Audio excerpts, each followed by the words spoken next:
তো hello guys, good afternoon. তো এখন ঘড়ির কাঁটায় বাজে ঠিক 6টা বাজতে 5 বাকি, যেহেতু এখন গরমকাল তো এখন চকচক করছে। বাইরের আলটাতে বাড়ি যাচ্ছি, তার আগে মেয়ের নিচ থেকে একটু ঠান্ডা জল এনেছে, তো ঠান্ডা জলটা খাওয়া যাক।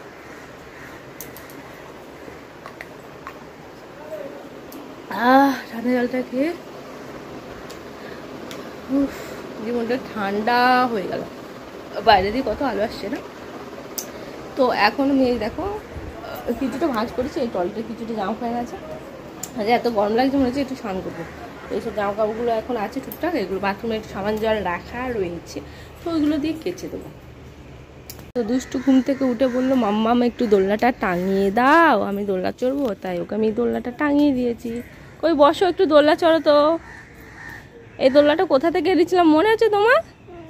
হ্যাঁ হ্যাঁ, না না যাদবপুর দিয়ে না, কোথা দিয়ে বলো তো? সেই যে গেছিলাম ট্রেনে করে, কোথায় গেছিলাম? না গঙ্গা নদী না, দক্ষিণেশ্বরও না, কোথা দিয়ে বলো?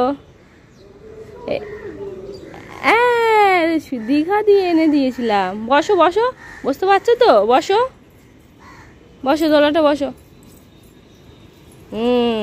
বাহ, এটা আরেকটু উঁচু করা যেত।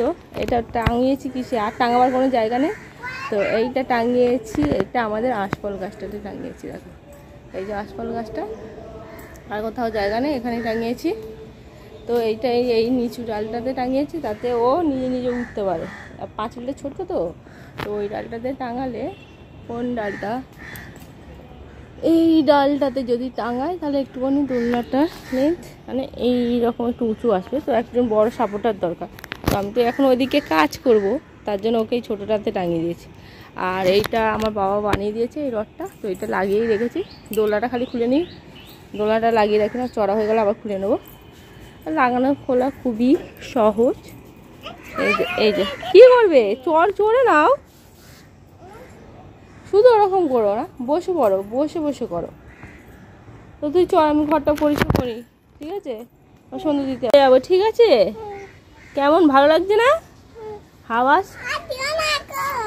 আর দেবো না, এরকম আরাম করে শুয়ে শুয়ে দোল খাও। আমি তো চড়তেই পারছি না, আমার জন্য একটা যদি জায়গা থাকতো তাহলে আমিই দোল খেয়ে নিতাম, দোল দোল দুলনি দুলনি করে নিতাম। আরাম লাগছে না? চড়ো,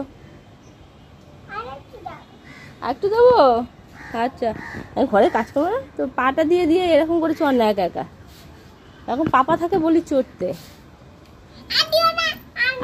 ভয় কিসে, এরা পাটা দিয়ে যখন থেমে যাবে, এই দেখো দাও পাটা, এরকম করবে, এরকম করে যে একটু রানিং হয়ে যাবে তখন পাটা গুটিয়ে নেবে। এরকম করে আমি মামার বাড়িতে দোলনা চড়তাম, জানিস আগে। না তুমি চড়ো, আমি যাই গিয়ে ঘরে কাজ করি। তো ওপরে সন্ধে দিয়ে আসলাম, দিয়ে এসে এখানে সন্ধে দিলাম ঘরে, যেহেতু এখানে ঠাকুর রয়েছে দেখো একটু। তো এখন 6:40 বাজে, তো চলো দুষ্টু কী করছে দেখা যাক। মাম্মাম, অন্ধকার অন্ধকার। ও বাবা, তুমি খেলনাবাটি খেলছিলে? ও খেলনাবাটি আবার চুড়িয়ে ফেলেছি গো, আমি তো শুনলাম হয়েছে। ওইটা কী করেছো? ওইটা হাতে কি কি, এইটা কি করেছো? জামা দিয়ে কী করছিলে? মুছছিলে? ও বাবা, আচ্ছা ওই জামাটা তাহলে কোথায় রাখবে? ঠিক আছে, ওখানটা রেখে দাও। আর দোলনাটা তো খোলা হয়নি, তো অন্ধকার অন্ধকার হয়ে গেছে, 6:40 বাজে বলে কথা। চলো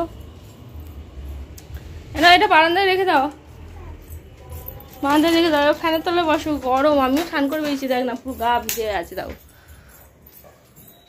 তো আজকের ব্লগটা আমি এখানেই শেষ করে দিলাম, মিনি মিনি ব্লগ করবো বলেইছিলাম তো, মিনি। আর দুষ্টুর এই প্লেট তুলটা ওখানটায় রেখেছিলাম, তো হচ্ছিল না, এখন এখানটায় বসিয়ে দিয়েছি কিউটি রানীকে। কিউটি রানী ওর বসাবার জায়গায় পাচ্ছিলাম না, পড়ে যাচ্ছে।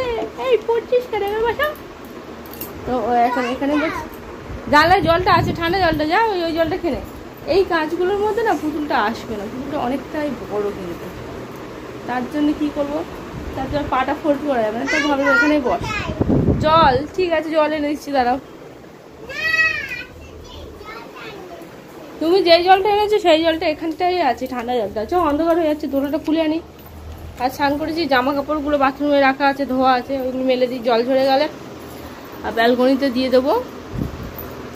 তো আজকে টাটা। এখন দুষ্টুকে একটু টিফিন খাবো, হালকা করে পড়তে বসাবো। তারপর তুমি কোথায় যাবে? তারামা বিসর্জনে। আজ তারামার কি হবে? হ্যাঁ, তারপর আবার কবে আসবে জানো? 1 বছর পর। তো চলো টাটা।